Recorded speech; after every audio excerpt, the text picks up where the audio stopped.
No one understood why he bought a rusty train car. Then they stepped inside. Subscribe to the channel and write in the comments where you're watching this video for morning sunlight filtered reluctantly through the dusty blinds of his apartment, casting a pale glow on the flaking paint and water-stained ceiling. Ezra Cole sat on the edge of his sagging mattress, his elbows on his knees, staring into a chipped mug of tepid instant coffee. Behind him, the radiator clanked and hissed, its irregular sputter the only disturbance in a silence that had permeated the apartment for years. At 52, Ezra was accustomed to the quiet. It had become a constant companion, a heavy blanket that settled over him after his world had slowly disintegrated. The apartment was sparsely appointed with a rusty bed frame, a small table, a couple of mismatched chairs, and a bookshelf that held only a single, cracked picture frame. In the photo, a younger Ezra stood proudly next to a woman with a radiant smile and warm eyes. Ruth, his wife, his everything. She had been gone 3 years, taken by ovarian cancer. The diagnosis arrived too late, their insurance was insufficient, and the system had been unforgiving. Ezra had fought for her, selling their car, emptying their savings, and pleading for more time off work. He had clutched her hand through her final days, whispering tales of their youth, as if his words could turn back time. She slipped away in the early hours of a Wednesday, her fingers laced with his. After she was gone, the world seemed to lose its color and its kindness. He took a slow sip of the bitter coffee and winced. He could still remember waking to the aroma of fresh toast and sizzling eggs while Ruth hummed in the kitchen. Now, his mornings were a mechanical routine of folding the same blanket, walking to the same sink, and pointedly ignoring the same mirror. He knew what gazed back at him, a chin shrouded in gray stubble and eyes burdened by sleepless nights. A stack of unopened bills sat on the table. He knew their contents without reading them. Utilities were overdue, and the rent was barely covered by his disability checks and the occasional odd job. The assembly line where he had worked for decades had shut down, another casualty of Detroit's slow decline. His knees and back ached with the memory of years of hard labor. He glanced out the window at a weak winter sun struggling against the frost. Another bleak, empty day stretched before him. His gaze fell upon a small box next to the table. Inside were her letters, some dried flowers she had once pressed in a book, and a folded deed he hadn't seen in 2 decades. It was for a piece of land in North Carolina, near where his grandfather, Levi Cole, had once lived. A wooded plot with a rusted fence, and little more than trees and memories. Ezra picked up his phone out of habit and opened the web browser. His thumb scrolled idly through listings for old tools and used bikes. Nothing held his attention until he saw a peculiar post from a man in West Virginia. Vintage Pullman railcar, 1920s. Weathered, needs TLC. $700 OBO. Buyer must transport. Below the text, a grainy photo showed a long, rust-covered train car sitting on overgrown tracks. The windows were shattered and the paint was peeling, but something about it resonated deep within him. He stared at the image for a long time, more focused than he had been in months. Pullman. His grandfather Levi used to speak of them with reverence, calling them the Cadillacs of trains. Ezra recalled riding in one with him as a boy, the scent of old leather, the creak of the wood floors, and the countryside rolling by like a series of paintings. He clicked on the listing. The description was brief, sold as is. Located in Mountaineerd. Buyer responsible for relocation. Ideal for restoration or scrap. To most, it was junk. But to Ezra, it felt like an opening. Not a grand entrance, but a doorway nonetheless. He leaned back, a small shift occurring in the weight on his chest. That night, he paced the small room, his mind racing. A familiar, louder voice warned him of all the ways it could fail. But a smaller, quieter voice he hadn't heard in years asked, "What if it doesn't?" He opened the box again and took out the old deed. He remembered being on that land as a child, helping his grandfather chop wood. The memory, buried under years of city grit, suddenly flared to life. Maybe the train car could go there.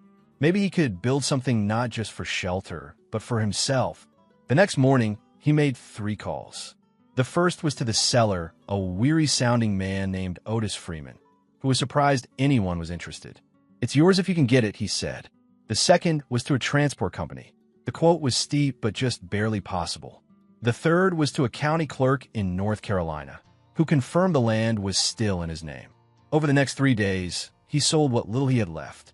When the money was secured, he wired the payment for the rail car and signed the delivery contract, his heart hammering with a feeling that was equal parts courage and madness. On the day he left, he stood in the empty apartment one last time. As he stepped out into the cold air, he felt something new settle within him. Not happiness, not yet, but the faint outline of purpose. The train car was waiting, a rusted piece of the past, but then so was he. The transport truck groaned as it climbed the final gravel road, the forest pressing in on either side.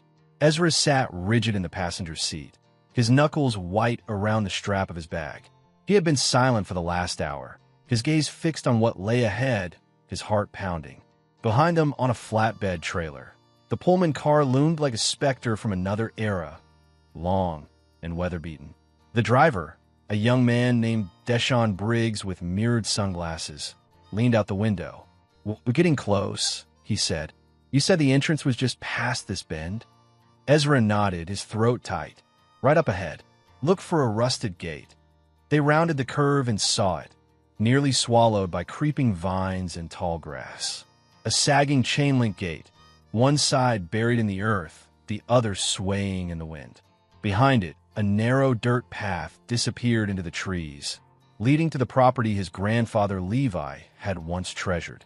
Deshaun slowed the truck. "You sure this is the place?" Ezra managed a faint smile. "As sure as I'll ever be." The truck lurched forward, crunching over leaves and fallen branches. As they drove deeper, the trees formed a canopy that dappled the afternoon sun onto the forest floor. They pulled into a small clearing where an old cabin had once stood. Now, only a flat patch of mossy earth and a few warped boards near a collapsed chimney remained. Ezra stepped out of the cab, his boots sinking into the soft ground. It was smaller than he remembered, but it was still his. "You want it off right here?" Deshaun asked, climbing down. Ezra looked around, then pointed to the edge of the clearing, where a strip of sunken railroad track, a remnant of an old spur line, was visible. "Right there," he said. On those old rails, the process was clumsy. The winch strained as it pulled the heavy car onto the uneven track. Rust flaked off in clouds. Finally, with a loud metallic groan, the car settled into the forest as if it had been there for a century. Ezra stood alone as Deshaun's truck rumbled away, the sound of its engine fading until only the wind and the birds remained. He turned to face the Pullman car. It was worse up close. The exterior was a mess of corrosion and faded paint. The windows were jagged shards of glass and rotten rubber seals. The door hung askew on its hinges, bent inward at one corner. He approached and laid a hand on the cold, rough metal. It was solid. He could feel the strong bones of the structure beneath the decay. He stepped inside, and the air hit him, stale, musty, and sharp with the smell of mold. Dust motes danced in the slivers of light from the broken windows. The floor groaned under his weight, and a small creature scurried into the shadows. He could make out the original layout. Twin seats bolted to the floor, their cushions long gone, and iron luggage racks clinging to the walls. He walked down the narrow aisle, finding empty bottles, scraps of cloth, and faded graffiti scrawled on the walls. At the rear, he found a splintered cabinet and a small, grimy window. He looked through it at the trees, swaying gently outside. There was a strange peace to it, this rusted skeleton resting in a forgotten corner of the earth. That night, Ezra unrolled his sleeping bag in the center of the car. He set out his few belongings, a flashlight, a book, Ruth's letters.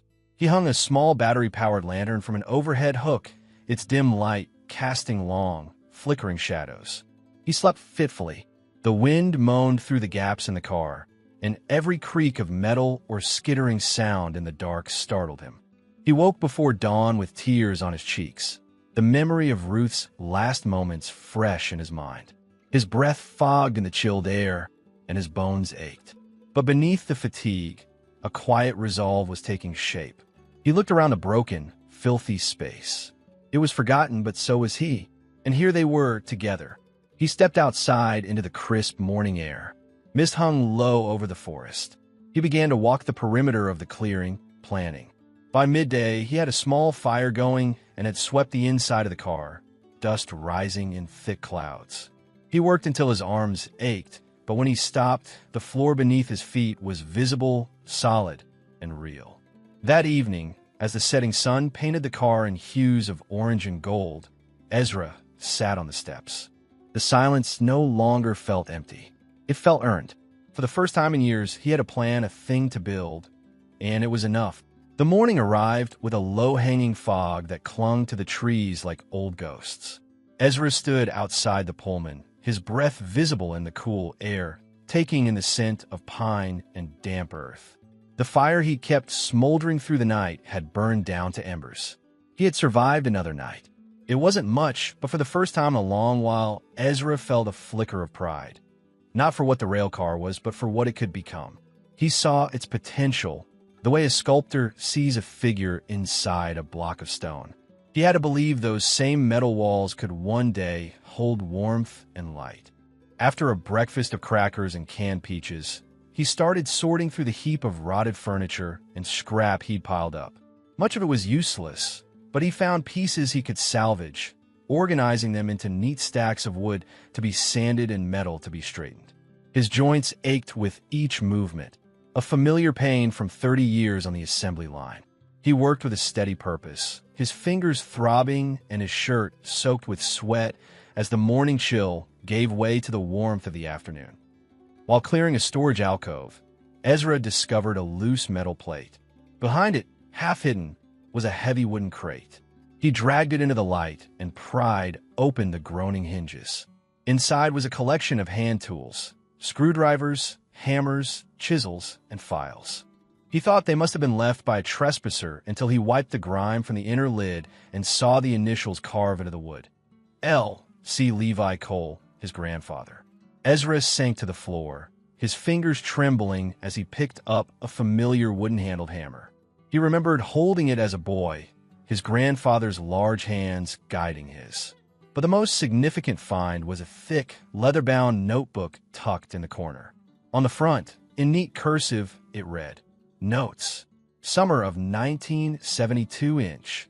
He opened it to find page after page of Levi's handwriting, detailing repair techniques and planting strategies for the land. Interspersed were his grandfather's reflections and philosophies. The forest will always outlive the house, one entry read. Build with humility, another said. A home isn't four walls.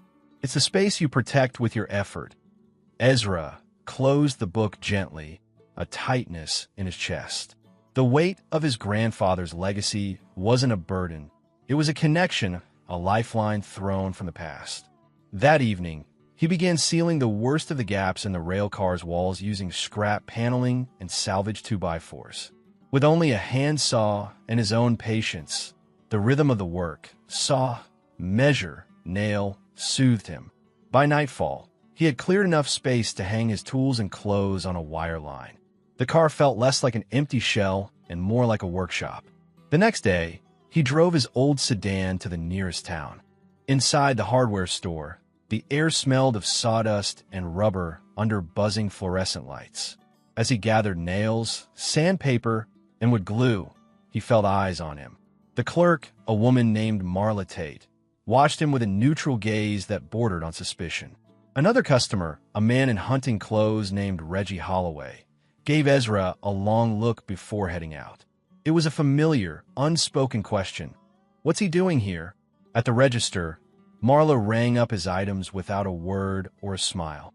Back in the quiet of his car, Ezra took a slow, deep breath. He had lived long enough to know the difference between curiosity and judgment. He didn't let it fester. Back at the clearing that evening, he noticed movement in the trees. A small boy, maybe 10 years old, stood at the edge of the woods, watching him. The boy, thin and carrying a backpack that seemed too big for him, just stared. Ezra raised a hand in a quiet greeting. The boy took a step back, then vanished into the forest. He returned the next day, standing in the same spot, watching Ezra work. After a while, he crept closer. "You living in there?" he asked. Ezra set down his tool. Trying to, the boy nodded. "Looks like a train. It was a long time ago." There was a pause. "I'm Caleb," the boy said. Ezra, another pause. "My mom said some crazy person moved in out here." Ezra offered a faint smile. "Maybe she's not wrong." Caleb smiled back. From then on, Caleb was a regular visitor. He'd show up in the afternoon, sometimes with a snack, and watch Ezra work. Soon, he was asking questions, wanting to help. Ezra taught him patiently, showing him how to hold a hammer, how to measure, how to respect the tools. One afternoon, Caleb didn't show, and Ezra felt a strange void. The next day, the boy returned with something wrapped in foil. "My mom made sweet cornbread," he said. "She said thanks for keeping me out of her hair." A few days later, a tall woman in a blue sweatshirt walked into the clearing, her arms crossed and her eyes cautious. "I'm Tasha Moore," she said.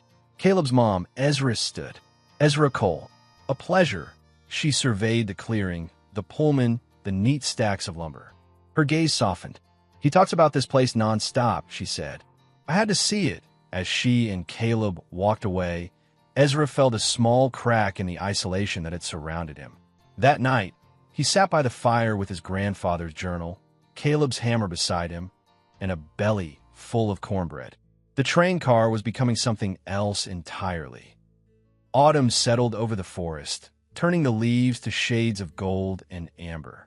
Ezra rose each morning to a crisp chill, the smoke for the Pullman's new stovepipe curling into the sky, a thin ribbon of life where there had only been decay.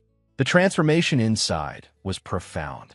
The floors were now patched with warm, sanded planks. One end of the car was a cozy sleeping area with a cot, shelves holding books, a lantern, and a framed photo of Ruth. The other end had become a sitting area and workspace, with a handmade table beneath a large window fitted with salvaged glass panes. Curtains, sewn by Tasha Moore from old fabric, framed the view of the woods. On one wall, his grandfather Levi's tools were mounted with care, like treasures in a museum. Outside, he had laid a stone path to the dirt road, built sturdy steps up to the car's door, and added a small platform for sitting in the sun. He had scrubbed, sanded, and painted the Pullman's exterior in deep forest green and old brass gold. It no longer looked like a wreck. It looked respected. One bright morning, Caleb asked, "Did you ever ride on one of these for real?" Ezra smiled. "A long time ago. My grandfather took me once. When I was about your age." Caleb's eyes widened. "What was it like?" Ezra sat down beside him. "It was loud, and it smelled of oil and iron, but it was magical. Back then, a train meant you were going somewhere. And everyone, white, black, rich, poor, shared that journey, though not always in the same way." Caleb looked confused. Ezra paused, the weight of history in his voice. "Back in those days, people who looked like us had to sit in certain cars, usually the worst ones. Even these Pullman cars, often built by black craftsmen, were off-limits to most black passengers. We built them, but we couldn't ride in them like everyone else." Caleb was quiet for a moment. "That's not fair." "No," Ezra said softly. "It wasn't." That evening, Tasha came by with a basket of vegetables from her garden. She watched Ezra and Caleb working together to repair a window. "He's got the bug," she said with a small smile. "I haven't seen him this focused on anything since his father passed." Ezra glanced at the boy, who was measuring a board with intense concentration. "He's a good kid," he is, Tasha said, "and I thank you for being here for him." Word of the transformed train car began to travel through the small town. A group of high schoolers rode their bikes out to see it, standing in awe of the restored interior. They started returning, bringing small contributions. One boy, a tall student named Jalen Thomas, brought an old oil lamp with a broken base. "Figured you might know what to do with it," he said. Ezra had it fixed in a week. Soon, people stopped by not just with curiosity, but with purpose. Danielle Brooks, a single mother, asked for help fixing a door hinge. Walter and Naomi Ellis, a retired couple, brought canned peaches and sat on the platform, listening to Ezra's stories about the Pullman porters who helped shape the black middle class through their dignity and hard work. The place was becoming more than a home. It was becoming a center of meaning. Yet the past still lingered. Ezra hadn't spoken of his son, Andre, in years.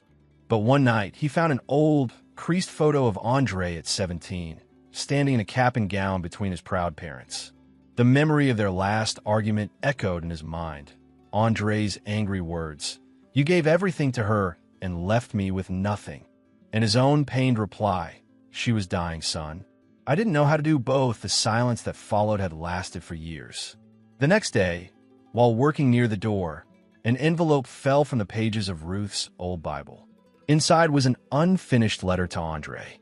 "If you're reading this," it began, "then I'm already gone. But please know your father loved you more than he could say. Sometimes love is quiet, son. Be gentle with him." That night, Ezra sat at his small table and began to write. It wasn't a perfect apology, but it was honest. He wrote about the train car, the work, the people. He told Andre about Ruth's letter and her love. He folded the pages, slid them into an envelope, and wrote a name he hadn't written in years across the front. He set it by the lantern and sat listening to the forest breathe around him. The letter to Andre sat on the table for 3 days, a quiet, expectant guest. Ezra wasn't sure if he had the courage to send it, so he poured his energy into his work. He built a new set of steps, scrubbed the brass nameplate on the side of the car until Pullman Standard Number 47 gleamed, and fashioned a circular table from a discarded cable spool. Above the front window, he hung a hand-carved cedar sign that read, "Hope Line." The rail car no longer resembled a ruin. It looked like a destination. The community's interest grew. Vivian Rhodes, a retired librarian, arrived with boxes of books, and Ezra immediately cleared a shelf for a reading room. Nia Carter from the community garden brought herbs in clay pots. 2 teenage girls, Imani Fields and Zoe Bennett, delivered a colorful quilt they had sewn. Visitors were now common, bringing gifts and staying to talk. Someone suggested a storytelling night, and to his own surprise, Ezra agreed. On a cool October evening, the woods filled with voices and footsteps. Lanterns lit the path to the clearing, where a fire crackled and folding chairs were arranged in a circle. Inside the Pullman, a table was laden with hot cider and Tasha's molasses cookies. Ezra greeted each guest, his quiet smile growing as they marveled at the warm, personal space he had created. He began the evening with a story about his grandfather Levi. Then Tasha shared a funny tale, and one by one, others shared memories and jokes. As the last guest departed, Ezra stood alone in the firelight, feeling a profound sense of connection. The next week, the local elementary school called. A teacher, Miss Celeste Ward, had heard about the project and asked if Ezra would host a field trip for her class studying American history. He was hesitant, but Caleb encouraged him. "You already teach me," the boy said. "You just don't sound like a teacher." So, on a Wednesday morning, a yellow school bus arrived. 24 children spilled out, their faces full of wonder. Ezra showed them the restored car, telling them about the black craftsmen and porters who built and worked on these trains, forming one of the first black labor unions and quietly feeding the fires of the civil rights movement. The children listened with wide-eyed respect. One little girl looked up at him and asked, "Is this your house?" He smiled. "It's more than that now." That night, after the children's voices had faded, Ezra finally picked up the envelope. The next morning, he stood in line at the post office and handed the letter to the clerk. "First class, please," he said. He walked out into the sunlight, feeling both lighter and heavier. He returned to his routines, but a part of him was waiting. His letter to Andre had offered only the plain truth, without demands. He had told him about the Pullman, the community, and his mother's last wish. He had told him he was sorry. 12 days passed. On the 13th day, as Ezra was tending the herb pots, he heard footsteps. He straightened slowly and turned. A tall, lean man with broad shoulders and dark mahogany eyes stood at the edge of the clearing. His hair was close-cropped, and dust covered his boots. For a long moment, neither spoke. Then the man's voice, low and rough, broke the silence. "Dad," Ezra's throat closed. Andre stepped forward. "I got your letter," he said, swallowing hard. "I wanted to see Ezra took a step, then another. "I'm sorry," Andre whispered as they came together. "So am I." Ezra managed, his own voice breaking. They embraced, the weight of years dissolving in the crisp fall air. Later, they sat on the platform, sharing cider in a comfortable silence. Andre looked at the restored train car, the flowers, the trails. "You really build all this?" he asked. "With help," Ezra replied. "Friends, neighbors, your mother." In a way, Andre nodded slowly. "It's beautiful." Ezra looked at the man his son had become and understood that redemption didn't ask for perfection, only presence. As the sun set, casting the rail car in an amber glow, he felt it fully, the warmth, the forgiveness, the joy. His home had been built from rust and memory, but now it was welcoming the world. The following morning dawned with the soft light of early spring. Ezra found Andre by the fire pit, poking at the embers. They shared a quiet nod, the need for words having lessened. Ezra rekindled the fire and boiled water for coffee. They sat together on the platform, watching the forest awaken. "Didn't sleep much," Andre said after a while. "Me neither," Ezra replied. The silence that followed was companionable, like two travelers resting at the same destination after long, separate journeys. Finally, Andre stood up. "Show me the rest." Ezra led him through the Pullman, letting his son absorb the details. Andre moved with a quiet reverence, his fingers tracing the worn woodwork and pausing at the shelves of books and tools. He ran his hand over the polished table and stopped before the framed photo of Ruth. "She would have loved this," he said, his voice soft. "I think so, too," Ezra replied, his own throat tightening. They spent the day working side by side, reinforcing a section of the wall. Their movements fell into a natural rhythm, the shared labor smoothing the jagged edges of their years apart. Caleb arrived that afternoon, grinning when he saw Andre. "You came back," he shouted. The two quickly fell into easy conversation, with Caleb enthusiastically describing every corner of the renovation. Tasha Moore arrived soon after with a casserole, a knowing smile on her face. "You must be the son I've heard so much about," she said to Andre. "Didn't think you were real," Andre chuckled. "Most days I wasn't, but I'm trying." That evening, the clearing filled with people again, drawn not by an invitation, but by the pull of the place itself. Lanterns glowed, music played, and plates of food appeared. Laughter and conversation mingled with the crackling of the fire. Ezra stood on the Pullman steps, a warm mug in his hands, watching it all. Andre leaned against the doorframe beside him. "You did this," he said. Ezra shook his head. "Not alone, but it started with you," Andre insisted. After a moment, Ezra asked, "Are you going to stay?" Andre hesitated. "I don't know yet, but I'd like to come back. Help out. Be around, that's enough," Ezra said. The next morning, after the guests were gone, Ezra handed Andre a small wooden box. "Your mother's," he said. "She wanted you to have it." Andre opened it to find letters, photos, and a delicate locket.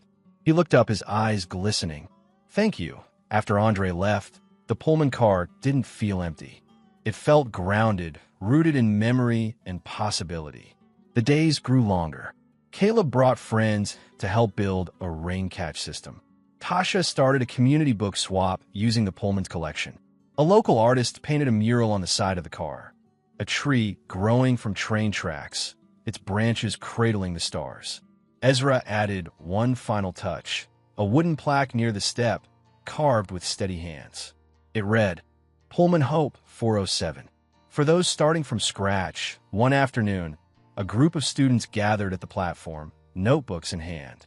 Their teacher, Tamika Glenn, introduced Ezra as the steward of a living history. He didn't know what to say, so he simply invited them inside, poured lemonade, and told them about rust and loss, and how a person with nothing can still build something that matters. He spoke not of tragedy, but of change, of hands that fix what is broken, and of how the past could be a blueprint, not a burden. When the students left and the forest grew quiet once more, Ezra sat by the fire and opened his journal. "You can't undo what's been done," he wrote, "but you can choose what grows from it."